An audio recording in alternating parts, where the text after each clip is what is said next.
Bom dia. Vamos dar início, então, à nossa reunião hoje. Teremos o prazer de ouvir o Dr. Theo Lerner, que é mestre em ginecologia, pelo nosso programa de pós-graduação, coordenador do setor de sexualidade, de sexologia, da divisão de ginecologia da nossa instituição.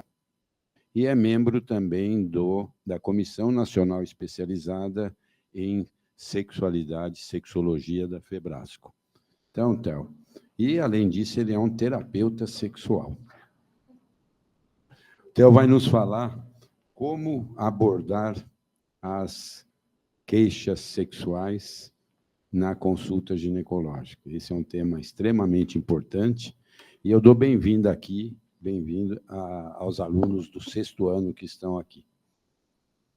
Theo, por favor. Obrigado, professor. Quero agradecer o convite para estar aqui falando com você. Já faz mais ou menos um ano que a gente esteve falando um tema muito parecido aqui na reunião, né?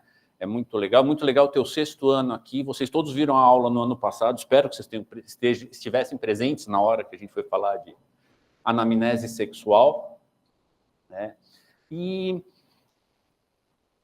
a gente vai falar, né, de um tema que todo mundo acaba perguntando: como é que eu vou lidar com sexualidade dentro do contexto de uma consulta ginecológica? Então, para a gente começar, a gente tem que pensar como é que o ginecologista, como é que o profissional de saúde lida com sexualidade. Vamos ver? Então, esse aqui é o nosso amigo profissional de saúde, né? Frente a uma queixa de sexualidade, e ele tem uma série de dúvidas, né?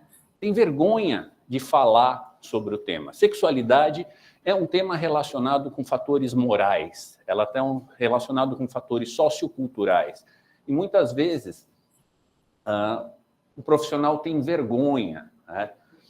Não me ensinaram, e a gente fala muito pouco, nas outras faculdades não ensinaram. Aqui na USP a gente ensina, vocês tiveram aula ano passado, sextonistas, o professor Baracá já faz mais de 10 anos que ele coloca a temática da sexualidade dentro da formação do ginecologista, e esse departamento tem muito orgulho de participar desse processo.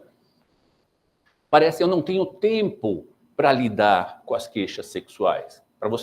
Parece que para você lidar com uma queixa sexual, você precisa ter horas e horas e horas de conversa, né? Qual é o tratamento? Tem algum remédio que eu posso usar? O que eu faço para resolver o problema da cliente, né? E a outra, para onde eu encaminho? Tem muito pouco lugar para encaminhar. Aqui é fácil, que a gente tem o setor de sexologia, e aí ele é relativamente tranquilo. Esse aqui não está funcionando. Então, uma coisa importante para a gente pensar: toda consulta ginecológica é uma consulta de sexualidade. O ginecologista está lidando em todos os momentos com a intimidade dessa mulher. Então, toda consulta, não importa o que você está fazendo, é uma consulta de sexualidade. Toda consulta ginecológica é uma consulta de sexualidade. Eu aprendi isso com o Carlinhos. A gente tem que repetir 3 vezes a frase para as pessoas memorizarem. Então, não importa o setor aonde você está atuando, você está atuando com sexualidade, mesmo que não tenha uma queixa de sexualidade explícita. Tá? Na consulta de rotina, uma das coisas que um dos fellows anteriores falou, que uma das coisas mais importantes que ele aprendeu no ambulatório de sexualidade foi como colocar corretamente um espéculo, né? Que seria colocar o espéculo respeitando a individualidade dessa mulher. Para a gente colocar um espéculo é um ato de rotina. A gente coloca espéculo 10, 15 vezes por dia. Né? Para aquela mulher que está sendo examinada, isso é um ato raro. Ela faz isso uma vez na vida, uma vez por ano, e é um ato extremamente invasivo. Está dando aqui, não pode ficar tranquilo. Então, não importa, você está na triagem, na reprodução, na oncologia, se tiver algum setor que não esteja representado aqui, eu peço desculpas, mas todo mundo vai mexer com sexualidade, mesmo quando a queixa de sexualidade não é a primeira queixa. Tá? Então, a gente tem que pensar a sexualidade, né, o nosso famoso elefantinho biopsicossocial, ele é uma construção complexa de um monte de coisas que a gente tem que pensar, uma série de aspectos sociais, a gente já falou, a moral, os papéis de gênero, o que é ser uma mulher, como uma mulher deve se comportar sexualmente, como as relações de poder estão presentes dentro da atuação da vida dessa pessoa, né? As interações interpessoais, os aspectos psicológicos, as emoções, o prazer, as patologias mentais, ansiedade, né? Quem não é ansioso hoje em dia? E o quanto essa ansiedade ela impacta sobre a forma que as pessoas vão se relacionar sexualmente. E, finalmente, a parte biológica, né? Que é a parte que a gente está... obrigado. Que a gente se atém mais, quer dizer... toda a questão da fisiologia, questão da anatomia, toda a questão das fases do desenvolvimento na vida, desde a infância, adolescência, menarquime, climatério, você tem uma série de fatores biológicos que esses sim são nossa obrigação. Então, o que é uma disfunção sexual? Segundo a Organização Mundial de Saúde, quais são os critérios para eu considerar um problema sexual como uma disfunção sexual? Primeiro, ele precisa ser frequente, mas ele não precisa acontecer o tempo todo. Segundo, ele está presente durante alguns meses. Quer dizer, eu não tenho vontade de transar essa semana, eu tenho uma disfunção de desejo? Não. Então, eu tenho que ter um problema que seja persistente no tempo por pelo menos alguns meses. E esse é o critério mais importante, o terceiro critério. Estar associado a sofrimento clinicamente significativo. A pessoa tem que dizer, isto me incomoda, isso causa um impacto no meu relacionamento. Tá? Você não tem um critério de normalidade para atividade sexual, para desejo sexual, para orgasmo, que a gente vai aplicar universalmente. Cada paciente vai fazer o seu. Então, se você vai fazer entrevista, a senhora tem desejo sexual? Não, não tenho desejo sexual, não quero, não me interesso, esse assunto não me diz respeito. E você pergunta, isto incomoda a senhora? Não, isso não me incomoda, eu estou bem com isso. Acabou a entrevista de sexologia. Então, a pessoa tem que estar em sofrimento. E muitas vezes elas falam, olha, eu não me incomodo muito, mas isso está causando problema no relacionamento. Então, tem sofrimento. Então, ou está causando impacto pessoal ou no relacionamento. Tá? Então, quais são as disfunções que a gente vai abordar, que são listadas? Né? Desejo hipoativo, excitação sexual, disfunção orgásmica e disfunções ejaculatórias. Essas são as disfunções da OMS. Desejo hipoativo, definição. Vou passar bem rapidamente isso. Desejo espontâneo reduzido, desejo responsivo reduzido ou incapacidade de manter o desejo uma vez iniciada a atividade sexual. Desejo espontâneo é o que a gente associa normalmente com desejo, é ideia espontânea ou pensamento ou fantasia a respeito de atividade sexual. Desejo responsivo é um conceito introduzido em 2001 pela Rosemarie Basson, que percebeu que uma série de mulheres não se identificava com essa ideia do desejo responsivo. Então, são mulheres que, a partir de uma neutralidade sexual, dentro de um contexto adequado, a gente vai ver isso, recebendo um estímulo, elas recebem um estímulo, elas também não estão muito ligadas na atividade, a partir desse estímulo elas começam a processar o estímulo, começam a se excitar primeiro, e depois elas começam a desejar. Então, o desejo, ele vem depois da excitação, seria o desejo responsivo. Tá? E a terceira é que começa desejando e se distrai no meio, começa a pensar em pagar boleto e aí ela sai da relação. Excitação sexual, mesma coisa. Redução da resposta genital, ausência, redução das respostas não genitais, toda a sensação de taquicardia, palpitação, sudorese, aumento de frequência respiratória, ou ausência das sensações de excitação a partir de qualquer tipo de estimulação sexual. Isso a gente tem que... essas disfunções de excitação não podem ser explicadas por patologias clínicas. Então, a mulher que que está no climatério, que está na menopausa, que ela tem uma secura vaginal, ela não tem uma disfunção de excitação. Você tem que tratar o climatério, você tem que tratar o trofismo vaginal, você tem que tratar todo o mecanismo para você dizer que ela tem uma disfunção de excitação. Disfunção orgásmica, mesma coisa, ausência do orgasmo, intensidade diminuída do orgasmo, atraso do orgasmo, com uma estimulação sexual adequada. E aí a gente também tem que questionar como é que é a estimulação sexual que a pessoa tem na sua rotina, né? Incluindo o desejo de atividade sexual orgânica. Então, se ela não tem desejo, provavelmente ela não vai ter orgasmo. Tá? E os distúrbios de dor sexual, acho que essa é uma novidade que a gente nunca trouxe aqui para a reunião, que implica, primeiro, pessoas adultas, então a gente está pressupondo para todas as disfunções sexuais atividade de pessoas adultas e conscientes, dificuldade ou dor acentuada persistente com a penetração. Tá? Um aperto involuntário, tensão dos músculos do assoalho pélvico. Tá? A principal causa da dor sexual, que a gente chamava de vaginismo antigamente, é o aperto da musculatura perivaginal. Medo e ansiedade antecipando a dor antes, durante ou depois da penetração. Então, são uma série de comportamentos de evitação e não são atribuíveis à condição médica subjacente.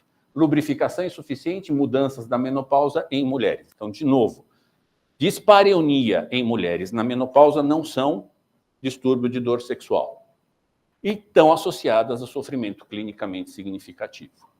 Tá? Então, a exclusão no distúrbio de dor sexual, dispareunia de causa orgânica. Todas as causas orgânicas de dispareunia devem ser investigadas, devem ser tratadas para a gente excluir, tratar a dor sexual ou vaginismo adequadamente. E as vulvodíneas, dores da vulva, vagina, assoalho pélvico, também não são associados a distúrbio de dor sexual. Então, como é que a gente vai abordar sexualidade na consulta? Primeiro, sexualidade tem que ser um assunto rotineiro para toda a consulta.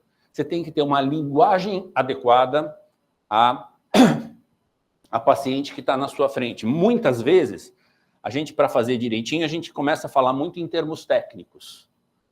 E aí você fala, a senhora experimenta orgasmos satisfatórios? E a pessoa, não tenho essa coisa, E depois você pergunta daqui a 5 minutos, mas a senhora goza? Ah, sim, eu gozo, tá tudo bem.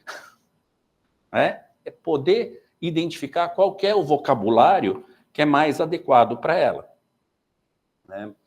Você não fazer julgamento moral.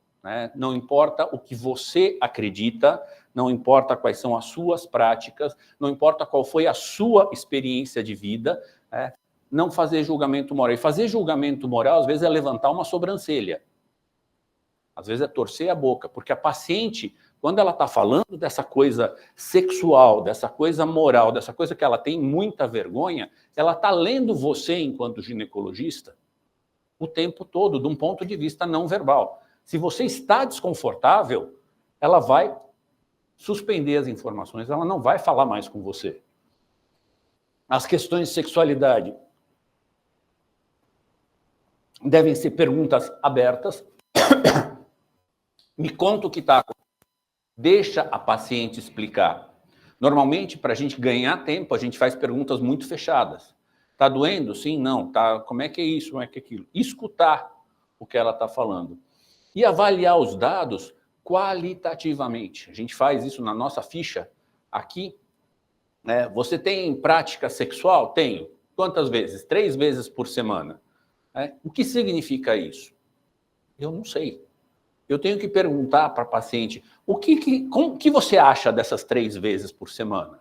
Eu acho ótimo, eu acho muito, eu sofro com essas 3 vezes, ou às vezes eu não tenho nenhuma atividade sexual, eu tenho que avaliar qualitativamente. Nenhuma atividade sexual. É bom ou é ruim? Não sou eu que vou responder, é a paciente que tem que avaliar. Então, o diagnóstico é clínico, você diagnostica as disfunções sexuais conversando com a paciente. Os questionários a gente usa muito mais para fins de pesquisa. O exame físico é obrigatório para a gente descartar as causas orgânicas. avaliar processos inflamatórios, avaliar quadros atróficos, avaliar malformações e avaliar vaginismo também. Tá? A paciente vagínica ela tem uma postura muito única na hora do exame físico. É a paciente que ela senta lá atrás da mesa, né? A paciente que está nervosa, a paciente que está suando, é a paciente que tem muita vergonha de ser examinada. Você fala, por favor, senhora, desce mais um pouquinho. Ela desce 2 centímetros. Você tem que fazer isso 8 vezes até ela chegar na beira da mesa. E aí, quando você vê ela deita, ela está flutuando 5 centímetros acima, de tão tensa que está essa musculatura. Tá? E essa paciente, né, dificilmente ela é vista como uma paciente com um problema sexual. Ela é vista como uma paciente chata, uma paciente rebelde, uma paciente que não colabora. E o risco maior é o médico ficar irritado e dispensar a paciente. Exames laboratoriais, para que eles servem? Descartar patologias orgânicas. Nenhum exame laboratorial faz diagnóstico de disfunção sexual feminina. Então, não adianta pedir dosagem hormonal nenhuma para disfunção sexual. Se você está pensando num distúrbio hormonal, peça os exames do distúrbio hormonal, mas não para disfunção sexual. Tá? Então, na anamnese, qual é a disfunção sexual que a paciente está apresentando? Isso não é tão simples. Às vezes ela vem com uma queixa de dor e o problema é desejo. Às vezes ela tem uma queixa de desejo e o problema é dor. A gente vai ter que ver exatamente do que a gente está falando. É uma queixa que acontece desde o início da vida sexual, é primária, ou ela passou um tempo tendo uma vida sexual normal e aí, a partir daí, começou a apresentar o problema. É um problema que acontece em todas as situações, ele é global, ou tem situações onde ele acontece, tem situações que não acontecem. Problemas sexuais situacionais, a gente pode dizer com um relativo grau de certeza que não tem causa orgânica. Tá? Porque as causas orgânicas, elas não variam muito situacionalmente. Quem faz a avaliação de situação é o sistema nervoso central. Eu tenho desejo pelo meu amante, não tenho desejo pelo meu marido. Não tem problema orgânico nenhum aí. Tá? Existe algum fator precipitante? Isso as pacientes muitas vezes não fazem associação, mas quase sempre tem alguma coisa que precipitou o problema sexual. Então, a anamnese sexual é igual a todas as anamneses, antecedentes clínicos, cirúrgicos, tem que saber que remédios que ela toma, antecedentes menstruais, obstétricos, reprodutivos, métodos de planejamento familiar, igual a anamnese de todo mundo. E aí, mais especificamente, o histórico sexual, como é que foi que o aprendizado sexual dessa pessoa? Em que ambiente que ela cresceu? Como é que foi para namorar? Como é que foi para ter relação? Quando foi? Como é que foram os relacionamentos anteriores? Como está a atividade sexual neste relacionamento? Se é que ela está num relacionamento? Qual é a frequência? Se essa frequência está boa? Qual é a satisfação que ela obtém com essas atividades? Que práticas sexuais que ela tem? Existem preliminares? Como é a estimulação? O que ela pensa sobre sexualidade, se ela tem uma história de trauma ou de abuso, se ela teve uma iniciação sexual ruim, traumática ou dolorosa, tudo isso é importante para a gente pensar.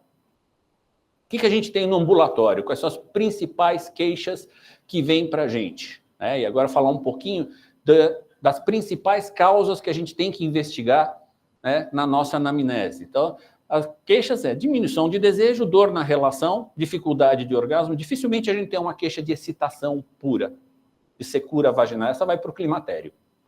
Elas vão mais tratar mais especificamente lá e são bem tratadas, por isso elas não chegam para a gente. E problemas sexuais do parceiro. Vamos ver um pouquinho de cada uma delas.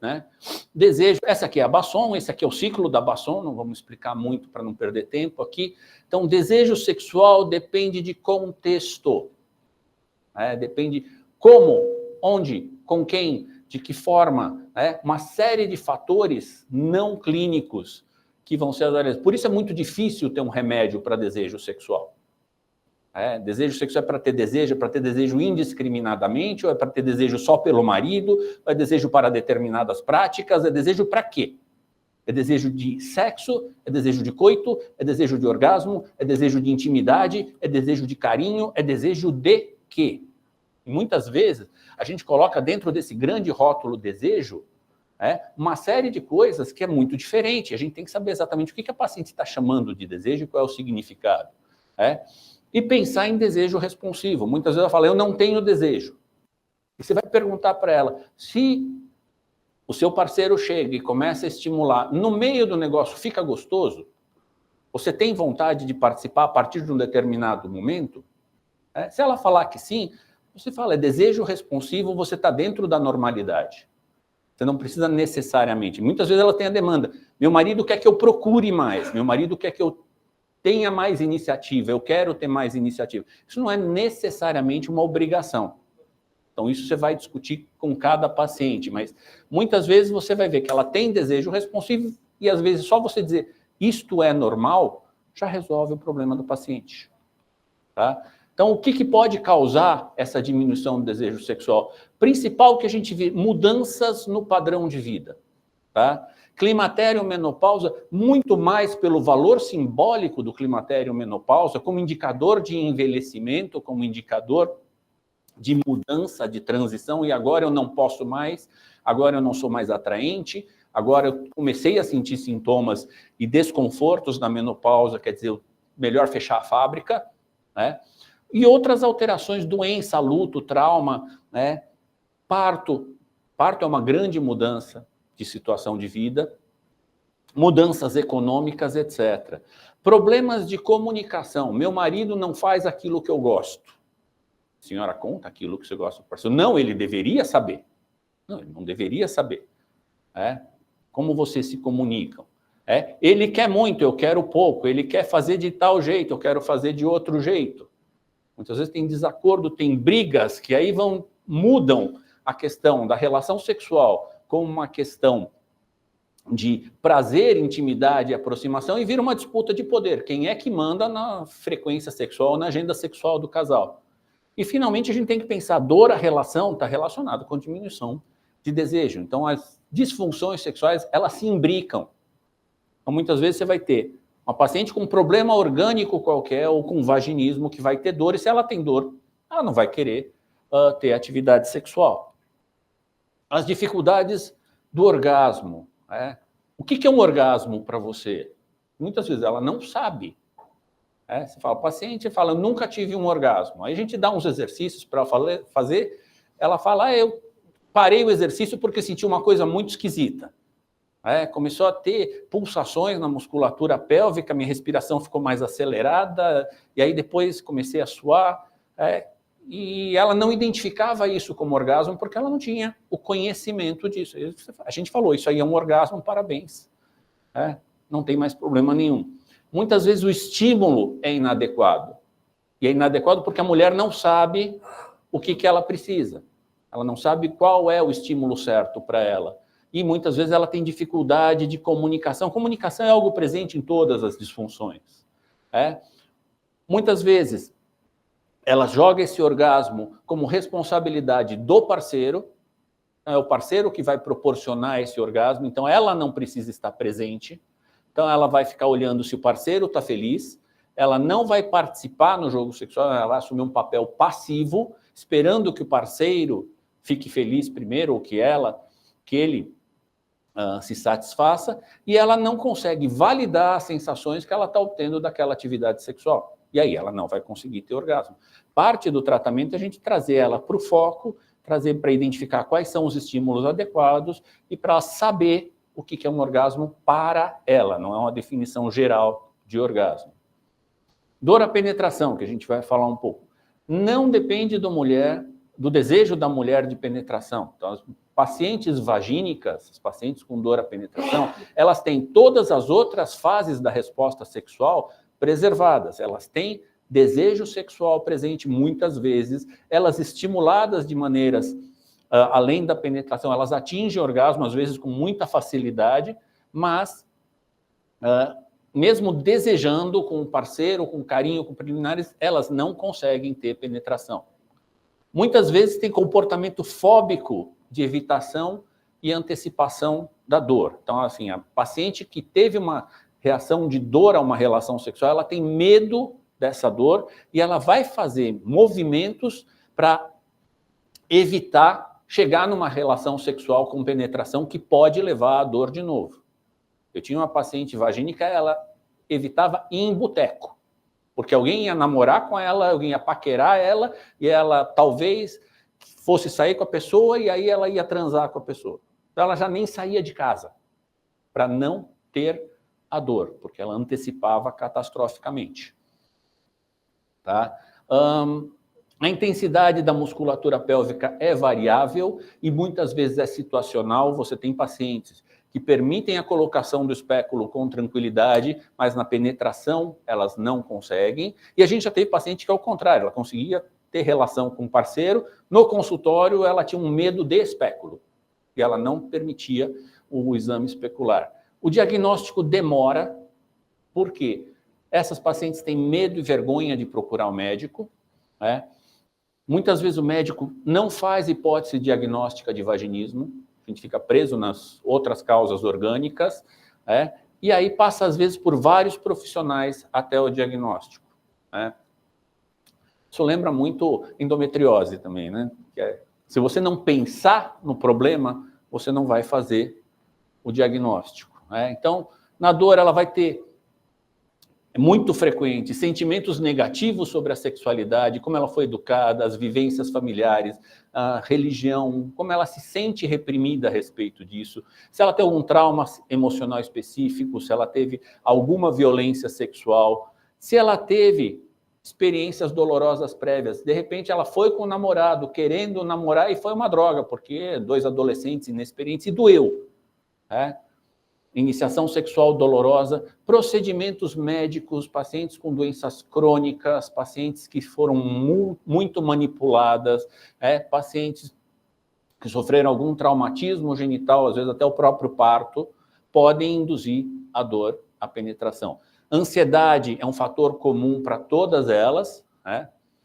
Muitas vezes, conflitos conjugais preliminares inadequadas, então parceiros insensíveis, parceiros com disfunções sexuais, parceiros com exigências inadequadas, também podem levar à dor à penetração. Então, isso aqui é extremamente importante.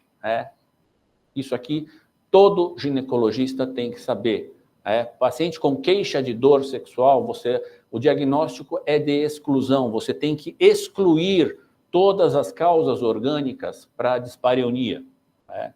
Então, se tiver atrofia ou hipoestrogenismo causado pela menopausa, o uso de anticoncepcional, uso de um antiestrogênico, se tiver um processo inflamatório, uma vulvite, um herpes, uma colpite, uma doença inflamatória pélvica, endometriose, é uma grande causa de dor, uretrites, problemas anatômicos, malformações, cicatrizes, sequela de radioterapia. A gente tem uma paciente que ela teve uma lesão traumática da vagina, que ela foi atropelada por um caminhão, teve encurtamento da vagina e ficou com dor na relação.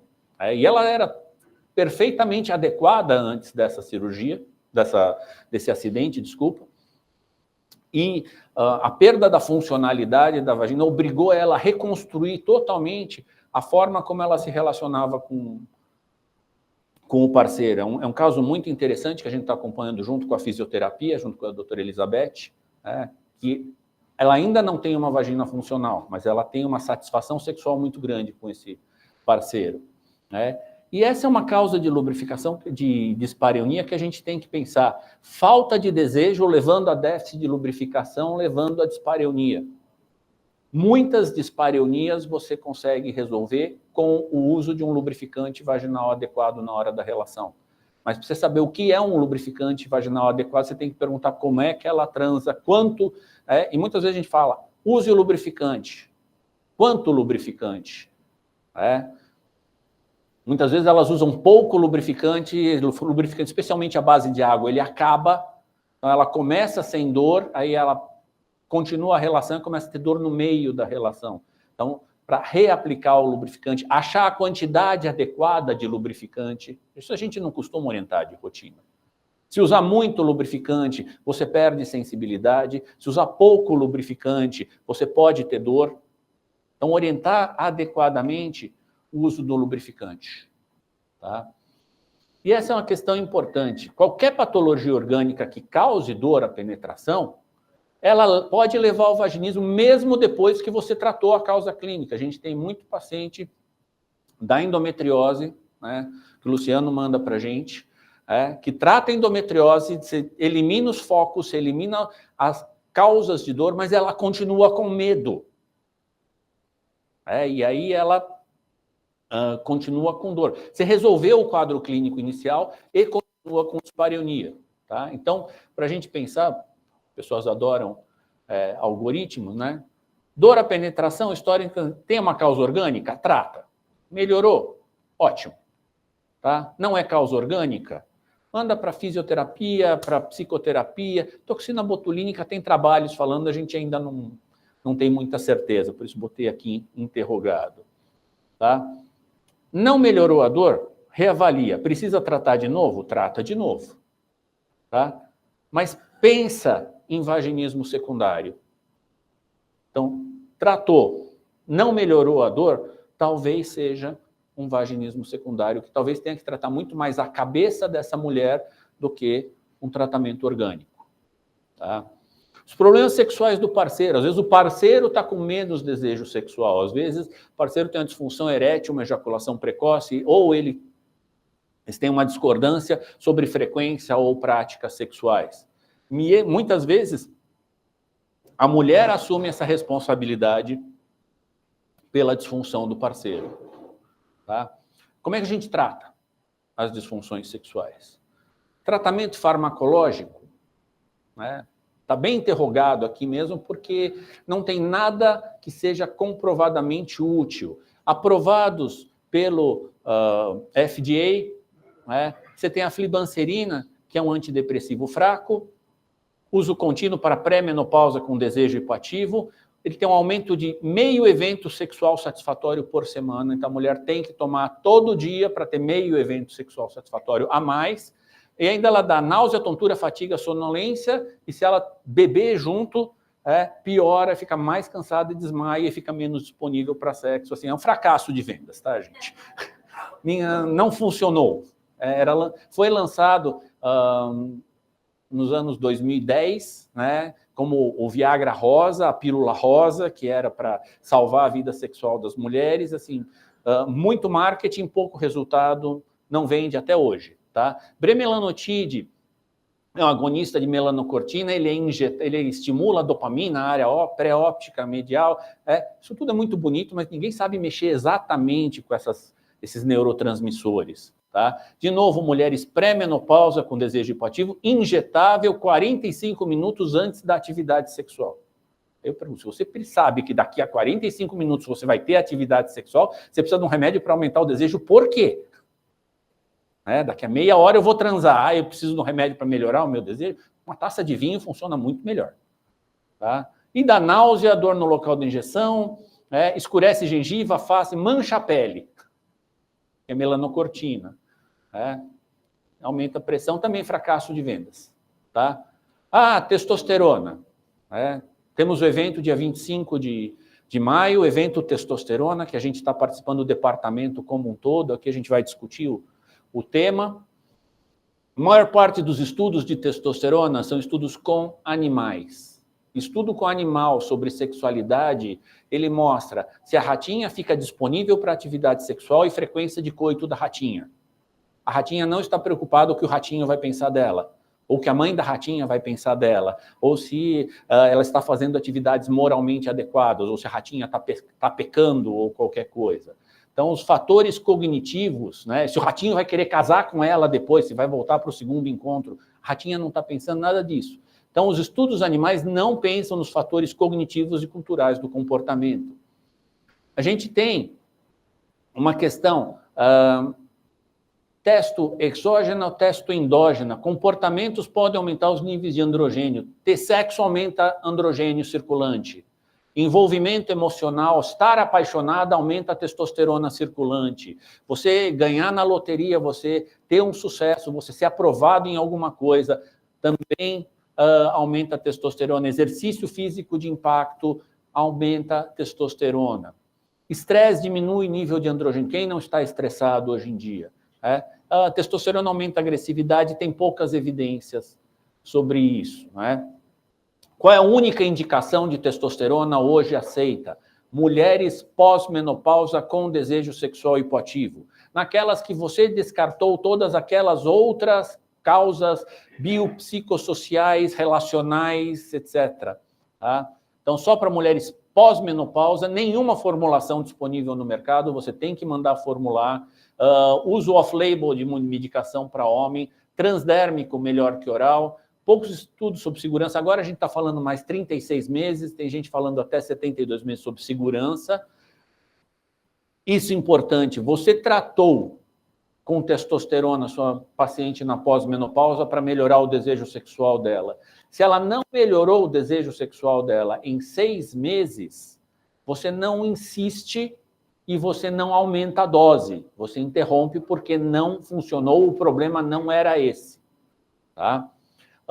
Dosagem de testosterona não faz diagnóstico de disfunção sexual. Não existe dosagem adequada de testosterona. O Gustavo sabe muito bem disso para a mulher. Mas se você entrar com testosterona, você tem que dosar para controle do tratamento. Tá? A testosterona não pode passar de 60 nanogramas por decilitro, porque é o nível fisiológico da mulher. Qualquer coisa acima desse nível é suprafisiológico e vai dar androgenização, vai dar uma série de efeitos colaterais que a gente vai discutir. Quem quiser saber mais, dia 25 a gente vai falar desses efeitos colaterais. Os fitoterápicos, tríbulos terrestres que estão vendendo já comercialmente, a maca peruana, canabidiol, etc., etc., e todas as outras garrafadas da feira de Belém do Pará, precisamos de mais estudos, não tem nada comprovado que isso aqui funciona. Tá? Psicoterapia, aí sim eu posso dizer, eu gosto muito. Mindfulness é uma das formas de psicoterapia, a forma de focar a atenção plenamente no momento presente. Tá? Ela é baseada em técnicas orientais de meditação, ela é muito associada à meditação. Você pode baixar um aplicativo de mindfulness no seu celular e praticar mindfulness, é você poder respirar, prestar atenção, ajuda a você focar no momento presente e nas sensações que estão acontecendo. Tá? Plicit é um modelo de terapia, um acrônimo, que essa sim é muito interessante o ginecologista saber.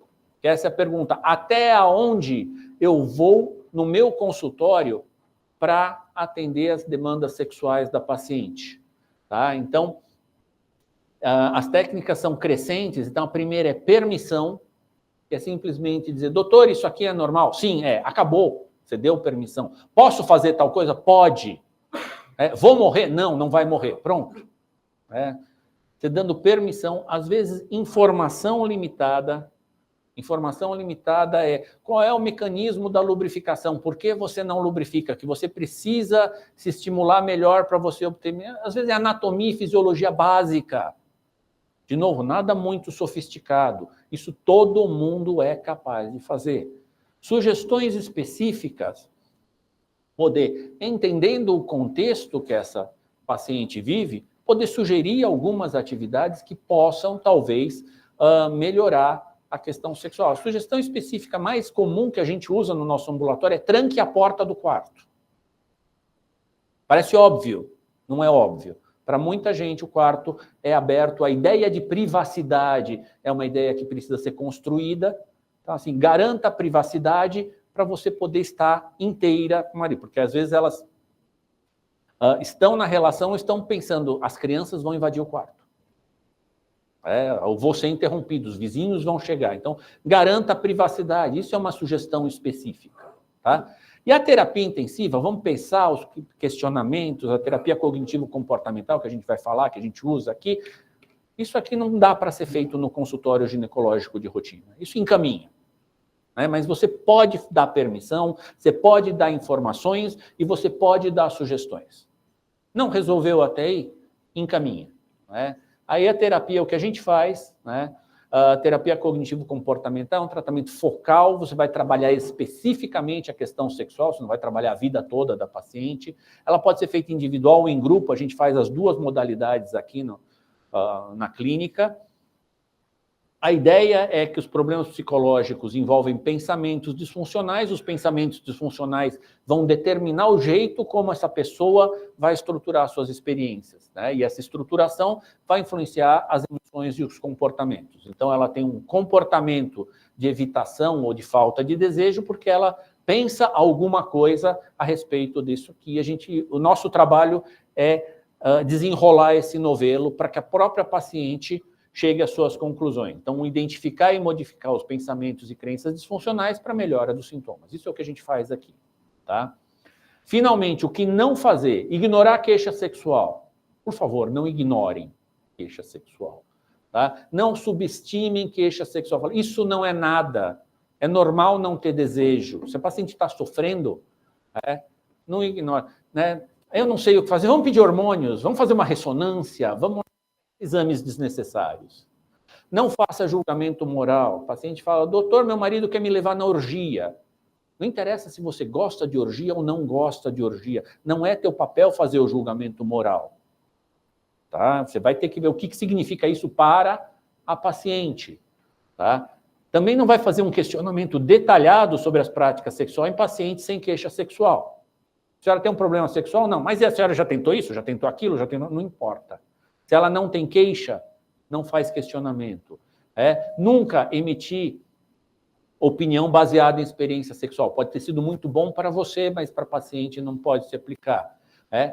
Sempre toda informação e toda conduta tem que estar embasada cientificamente. Tá? Você propor tratamento sem ter preparo adequado também não é. Uma coisa que as pessoas fazem de uma maneira muito comum é paciente com dificuldade de orgasmo. Por que a senhora não se masturba? Assim, pá, na lata. E muitas vezes, como não? Como assim, doutor? Isso é feio, eu não posso, eu não sei o que é. Então, muitas vezes, entenda o que a paciente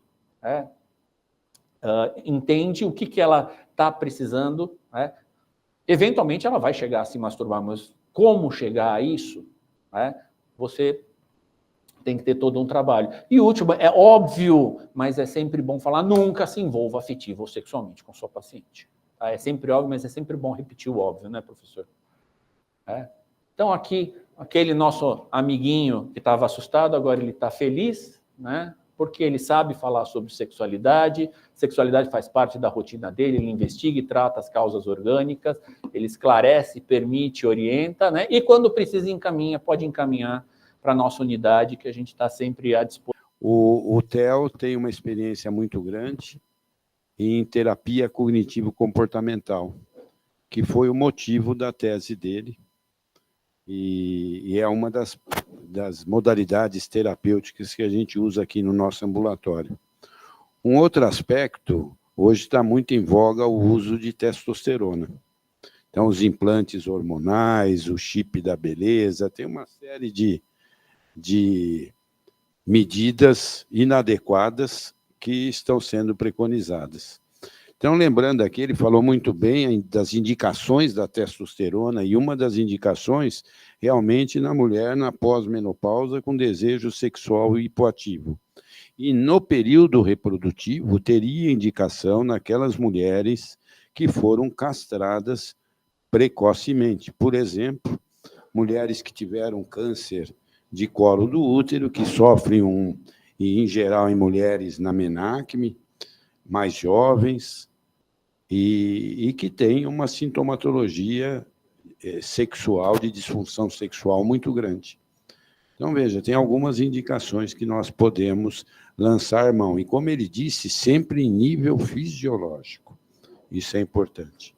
E aí, no dia 25, nós vamos ter um evento aqui que está sendo realizado em conjunto, foi liderado, vamos dizer assim, pela disciplina de urologia, da qual participam a ginecologia, a endocrinologia, a geriatria, a psiquiatria. Não sei se eu esqueci alguma das disciplinas, mas é um sábado, vai ser realizado no Rebouças, e nós estaremos participando com algumas sessões específicas relacionadas à saúde da mulher.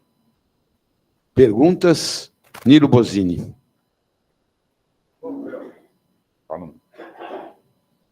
Parabéns pela sua exposição. Eu sei o quanto é árduo o seu trabalho aí no assunto, porque não é simples. Eu vou me colocar como aluno que foi médico, assistente, e não é pouco tempo que eu fiquei aqui nesse serviço e a gente vai vendo as coisas. Temos que defender a nossa parte como médico hoje em dia, temos que ser um verdadeiro artista de escutar aquilo que a paciente está pedindo ou reclamando, o que seja, porque se ela vem até aqui ao hospital, ela está procurando o auxílio de alguma coisa. Então, às vezes o médico nem pergunta o nome da paciente. Muitas vezes, vamos exagerar um pouco a coisa. Como tem pessoas que, evidentemente, perguntam, fazem uma anamnese com A maiúsculo de verdade. Quando eu falo A maiúsculo, é tudo. Tem que falar tudo, abordar, porque se a paciente está se expondo a uma consulta com alguém, é porque ela quer um auxílio. E se você, às vezes, se negar isso, é complicado. Porém, tem alguns detalhes. 2 mulheres que mantêm vida sexual entre elas, eu pergunto para você, você colhe o Papa Nicolau dessa paciente ou não colhe o Papa Nicolau dessa paciente? Mas ela não teve penetração e fica uma coisa assim, então vamos pedir um ultrassom. Eu estou falando simplesmente de um Papa Nicolau. A coleta de um Papa Nicolau ou não. A maneira como você vai introduzir o espéculo é uma coisa muito importante. Tudo isso eu acho que envolve, só que nós, por outro lado, temos algumas encrencas, digamos assim. Ele foi agressivo, ele não foi. As pessoas que às vezes vêm aqui para buscar um defeito do médico e não uma orientação. Vai procurar o defeito do médico. Isso eu cansei de ver já desse meio aqui. Não sei se estou errado.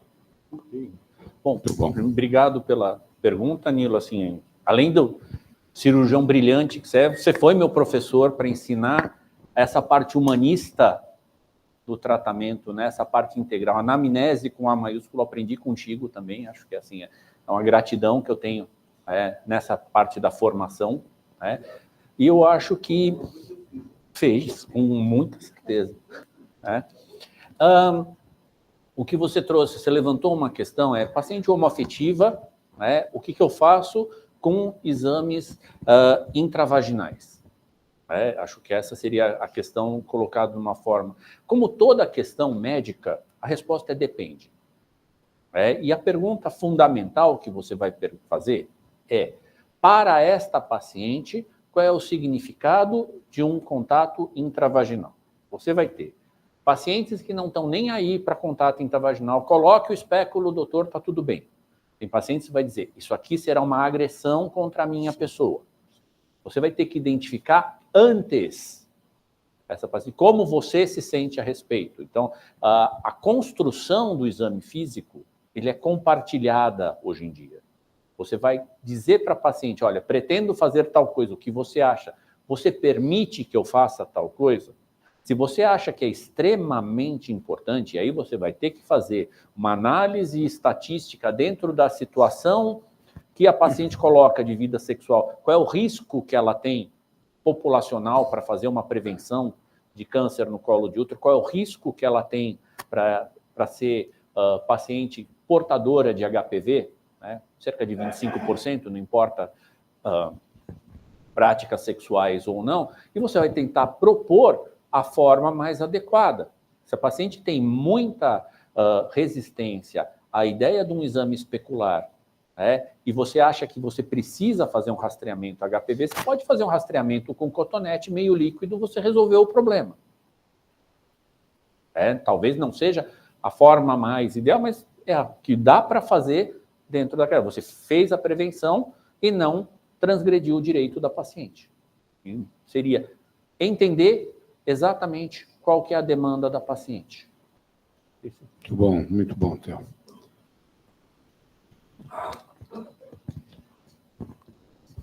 Bom dia. Mas Primeiro, não parabéns cheguei. pela super aula, Léo. Agradeço, Theo, agradeço também a menção ao serviço de fisioterapia, né? A gente tem uma parceria muito boa. E acho que tenho duas perguntas. Uma que eu tenho observado, uma diminuição da frequência sexual em mulheres jovens, em torno de 30 anos. Então, gostaria de saber se você compartilha dessa opinião. E o segundo, se tem uma relação com o aumento do uso de medicamentos contra a depressão, ansiedade, se esses medicamentos influenciam a libido. Sim, ambas as coisas. Eu acho que existem pesquisas que mostram que as gerações mais jovens estão tendo menos relações. A gente tem, além da frequência coital estar reduzindo, a frequência reprodutiva está reduzindo. Assim, a gente está tendo uma queda de natalidade global.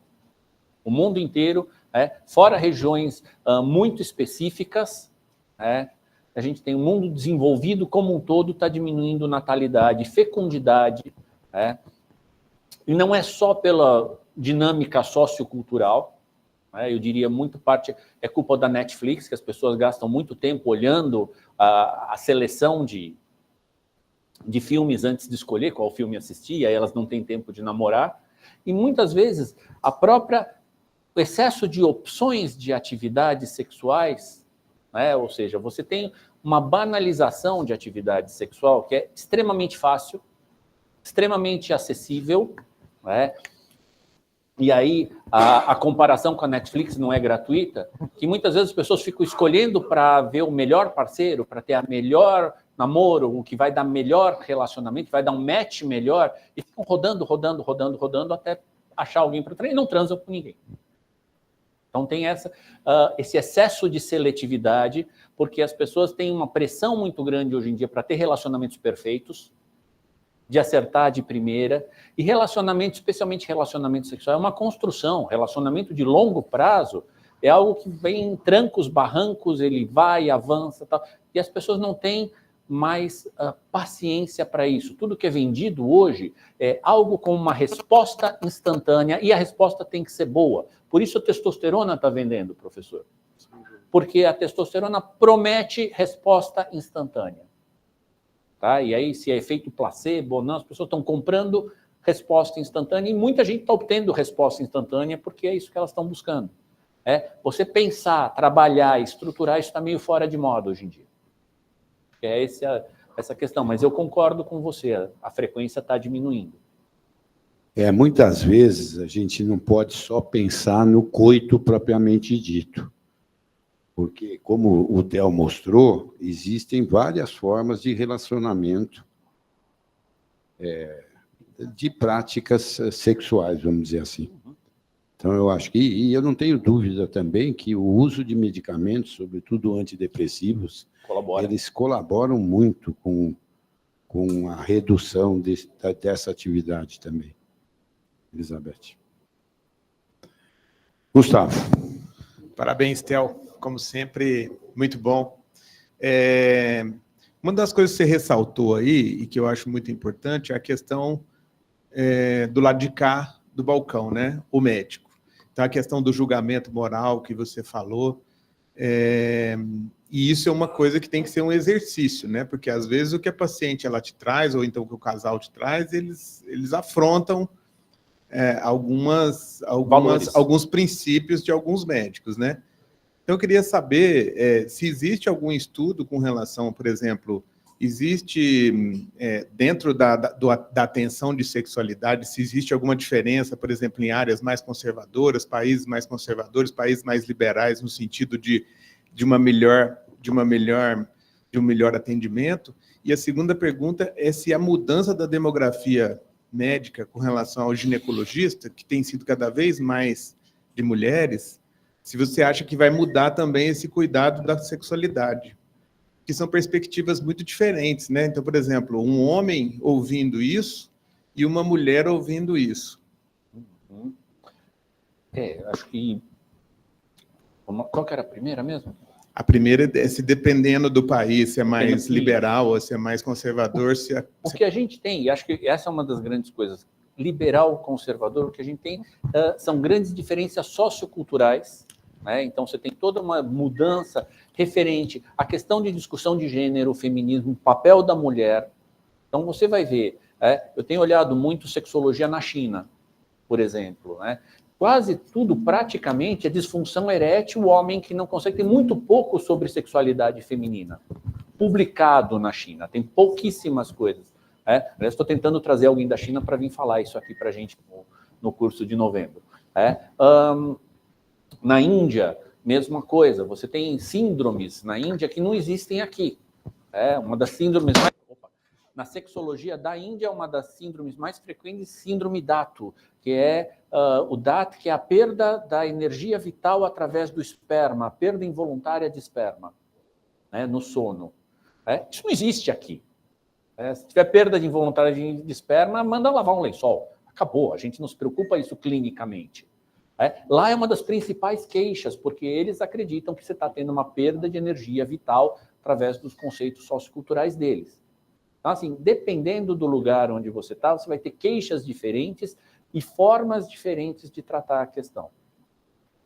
A outra questão, se o gênero do profissional vai influenciar a forma de ouvir, eu acho que se você puder ouvir com isenção, eu acho que não tem diferença. Tem uma paciente minha que contou que ela falou que estava em terapia comigo na roda de amigas. Ela, nossa, você está passando com um homem, mas como é que você conta? Como é que você não tem vergonha de falar? Ela vai, ela fala e ela resolve os problemas dela. A questão é que cada paciente vai encontrar o profissional que seja mais adequado. Muitas vezes, quando você está num paciente que compartilha muito as suas ideias, você pode estabelecer parcerias que te dificultam sair. Você fala, meu namorado é um monstro, porque ele faz X, Y, Z sexualmente. É verdade, ele deve ser um monstro mesmo. Bom, não tem a possibilidade de desconstruir o monstro. Então, muitas vezes, pode funcionar do lado errado também. Você construir uma parceria com a tua paciente, muitas vezes, te tira a imparcialidade. Acho que esse é o ponto que você tem que pensar. José Maria. Parabéns, Theo. Uma aula que você colocou muito boa a respeito de sexualidade, complementando tudo isso daí. E o grande problema que nós temos no climatério. Só que o climatério não é só a sexualidade. Então vai ter várias transformações por causa do hipoestrogenismo que acabam piorando o que já estava ruim anteriormente. E você colocou a respeito do relacionamento, que muitas mulheres já têm um relacionamento ruim nesse período e que piora com os calores, piora que ela não consegue dormir à noite. Tanto que, em alguns casos, se a gente melhorar até com estrogênio, ela conseguir dormir, até melhora o relacionamento e até a sexualidade. Mas eu também acho, como você colocou muito bem, tem várias questões. Por isso que os trabalhos não conseguem, às vezes, ver uma melhora com o uso da testosterona. E a testosterona não é para todo mundo, pode ser para alguns casos específicos. Então, eu queria que você comentasse um pouquinho mais a respeito disso, né? E dos questionários que avaliam a sexualidade. Tá. Às vezes, eles podem ser até superficiais em alguns pontos, porque as nuances são muito grandes. Não é só o libido. Atividade sexual propriamente dita, né? E também o desejo. Talvez tenha outros pontos que também esses questionários, essa forma de avaliar, está sendo perdida, porque, como você colocou, é muito subjetivo. Às vezes é individualizado o tratamento para essa paciente. Perfeitas as tuas colocações, Maria. Eu acho que tem trabalhos mostrando qual é o impacto do climatério, da menopausa na vida sexual. Vai depender muito da vida sexual que ela tinha antes. Então, pessoas que tinham uma vida sexual boa antes da menopausa têm um impacto sexual menor do que quem tinha uma vida sexual ruim. Então, quem já não gostava de sexo vai piorar quando tiver qualquer pequena secura vaginal, pequeno fogacho, já acabou, vai ser uma desgraça.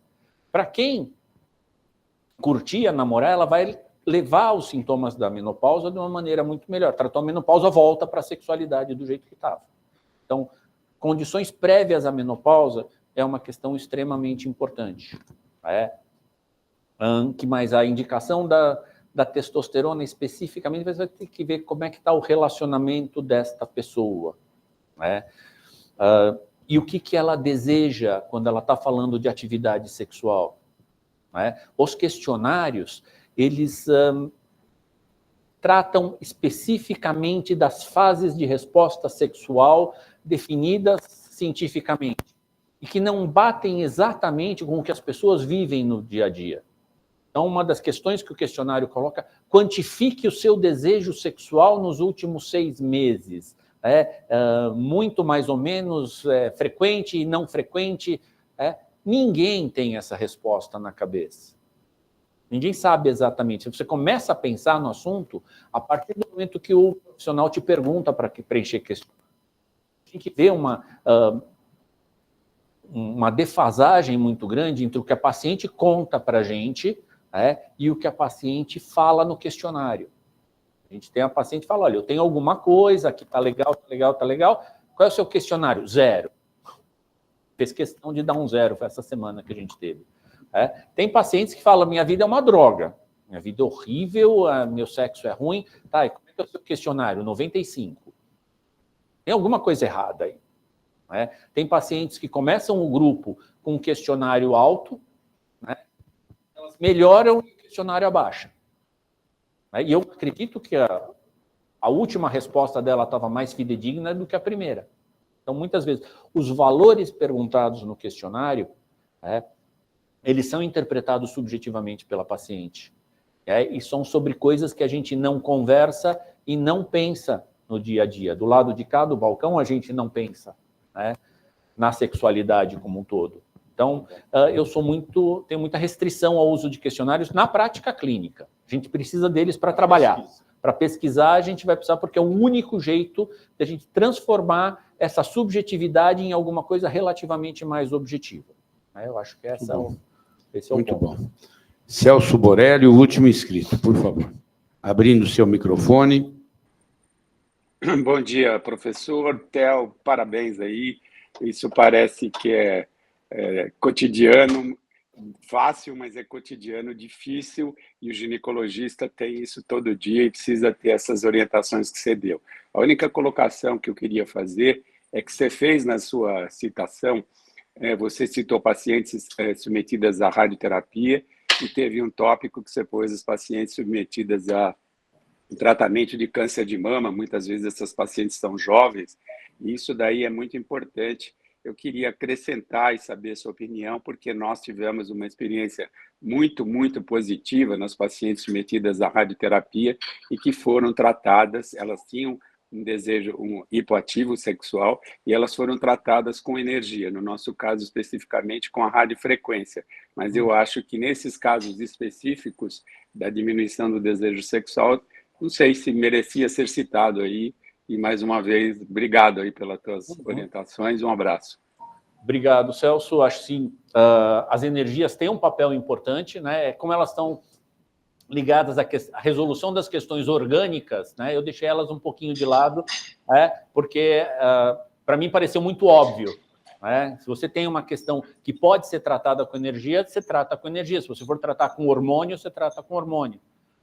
As energias têm um papel importante para as pacientes de radioterapia, para pacientes na menopausa, para resolução do quadro orgânico, e a partir dessa resolução, você vai ver, a gente tem muita paciente que fez energia e continua ruim.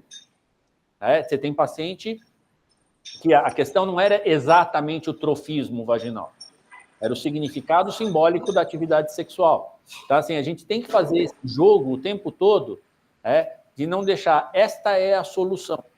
Energia é bom, testosterona, se muito bem indicada, precisamente pode ser bom, qualquer outra pode, mas tem que ser muito preciso em pensar, tratamento de endometriose pode ser ótimo, você pode resolver, mas talvez não. Nem sempre. Obrigado. O microfone, senão, só um segundinho, por favor. Doutora Ana faz parte da equipe do grupo, Sim, sim. Por favor, como eu participo de energias com Elza e tenho feito muito com pacientes com atrofia e faço ambulatório de sexualidade, então, o que acontece com a energia, que realmente tem um resultado, ela melhora a funcionalidade. Então, não é um problema sexual que a mulher tem, ela tem um problema funcional. À medida que você faz a energia, ela melhora. Se ela melhora, ela passa a não ter dor. e ela passa a ter uma relação que não tem dor, e ela diz que melhorou da sexualidade. Mas, na verdade, ela não tinha um problema sexual. É orgânico, né? É orgânico, né? E aí, hoje está se passando, às vezes, quando eu escuto aula, dizendo que melhora a sexualidade. Não. A energia não melhora a sexualidade, ela melhora a funcionalidade. Sim. Melhora a vascularização, aumenta o colágeno bom na parede vaginal, Diminui a dor, e com isso melhora a lubrificação e acaba também trazendo repercussão na disfunção sexual. Sim. Perfeito. Muito bom. Concordo. Professor Laudelino, o senhor arrumou o topete ou o senhor pediu a palavra, professor? Obrigado, professor Baracá. Muito obrigado. A palavra é sua, professor Laudelino, para encerrar a nossa reunião, por favor. Oi, Theo. Excelente palestra, você fala muito bem, e principalmente de um assunto difícil, delicado, mas absolutamente necessário para todos nós ginecologistas. Faz realmente parte da anamnese.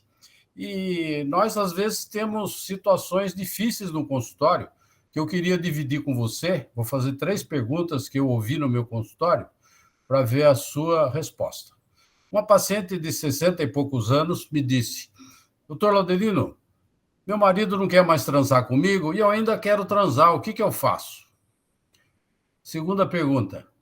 Uma paciente me disse que o seu marido também estava hipoativo e ela ouviu dizer que o nível de testosterona do homem é mais alto pela manhã, então o homem estaria mais apto a ter relações no período da manhã.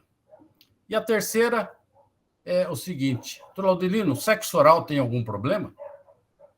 3 perguntinhas, Theo. Obrigado. Um abraço. Obrigado, professor Laudelino. Theo. Professor Laudelino, muito obrigado pelas perguntas. Agradeço também. O senhor também foi meu mestre e me ensinou no grupo 1 da Gineco. 2? Era 2?